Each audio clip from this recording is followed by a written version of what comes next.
Hi, sure you wouldn't want to miss this. Stay with me. This is your top Nigerian week in review, featuring state house departures to high-profile anti-graft moves, new tax rules, and celebrity headlines. Here are the top stories Nigerians talked about last week. Let's take a look. On Monday, September 1st, the federal government signed a production sharing contract with Total Engines and Salt Atlantic Petroleum to explore two offshore blocks in the Niger Delta Basin, a move aimed at boosting reserves and long-term energy security. Observers welcomed investments, but raised questions about environmental safeguards and local content delivery.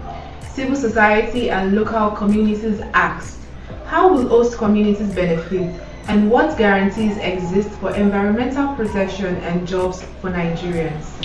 On Tuesday, the 2nd of September, the Federal Ministry of Housing and Urban Development signed a Memorandum of Understanding between Polaris Capital Limited to launch a national artisan skills acquisition program, part of broader efforts to boost local construction capacity and tackle housing shortages.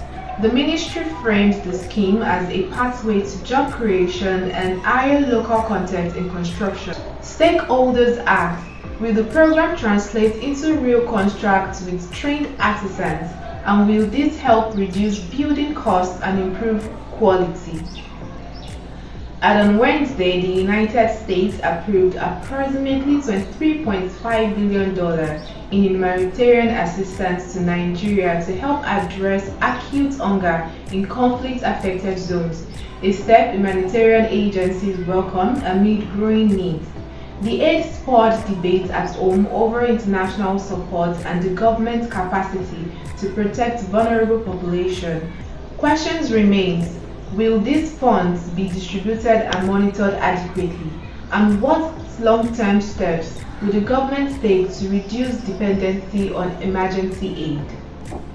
And yet again, President Tinubu departs Abuja for a 10 days working vacation to Europe. On Thursday, the 4th of September, he is set to be in France and the United Kingdom. This was detailed in a statement released by the presidency. The trip has provoked debates about timing and priorities, with critics asking whether extended presidential travel is appropriate amid persistent security and inflation service delivery concerns. Citizens on social media and opposition figures asked, can the country afford a president who is often abroad, and what immediate domestic actions will follow his return? Now on Friday, the 5th of September, the federal government confirmed that a valid taxpayer identification number (TIN) will be required for banking and allied financial services under the new tax laws to take effect January 2026.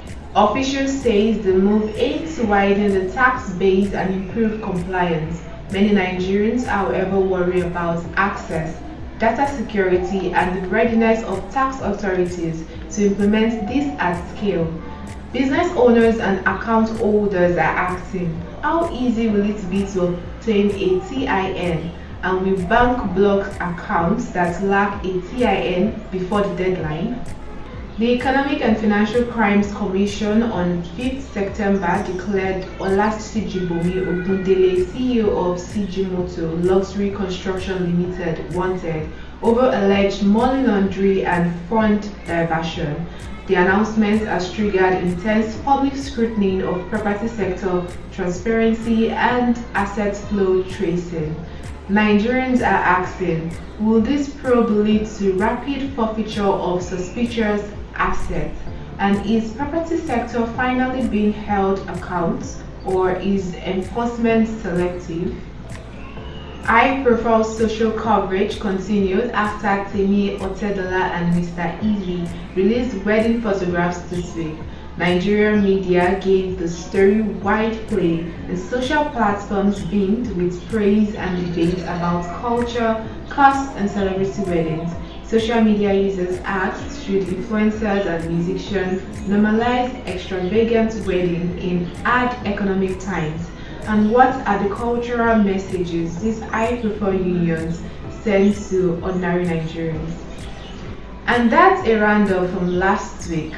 Presidential travels, new tax rules, high-profile investigations, housing initiatives, and market movements. We'll keep tracking these stories and public questions they raise. I am Oluwafisayo Olaoye. Thank you for watching till this moment. Follow or subscribe for more verified updates, and let me know the stories that caught your attention in the comments. Continue to stay informed and see you soon.